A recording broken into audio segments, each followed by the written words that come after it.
Jamiyat tinchligi va fuqarolar xavfsizligiga tahdid soluvchi uyushgan jinoyatchilik va ko'cha bezorligiga qarshi kurashish borasida huquqni muhofaza qiluvchi organlar tomonidan tizimli chora-tadbirlar amalga oshirilmoqda.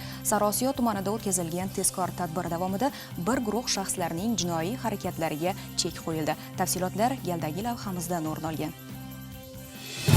Ma'lumki, shaxslarning nizo va kelishmovchiliklari qonun doirasida emas, balki ko'cha yechimi orqali hal qilishga urinish jamiyatda xavotirli holatlarni keltirib chiqaradi. Huquqni muhofaza qiluvchi organlar tomonidan bu kabi jinoiy harakatlarning oldini olish, aholi osoyishtaligini ta'minlash va qonun ustuvorligini qaror toptirish borasida tizimli ishlar amalga oshirilmoqda. Ana shunday tezkor tadbirlardan biri Sariosiyo tumanida o'tkazildi. Viloyat ichki ishlar boshqarmasi, tezkor qidiruv xizmati, jinoyat qidiruv boshqarmasining uyushgan jinoyatchilikka qarshi kurashish bo'limi hamda davlat xavfsizlik xizmati viloyat boshqarmasi xodimlari hamkorligida olib borilgan tezkor tadbir davomida bir guruh shaxslarning jinoiy harakatlariga chek qo'yildi.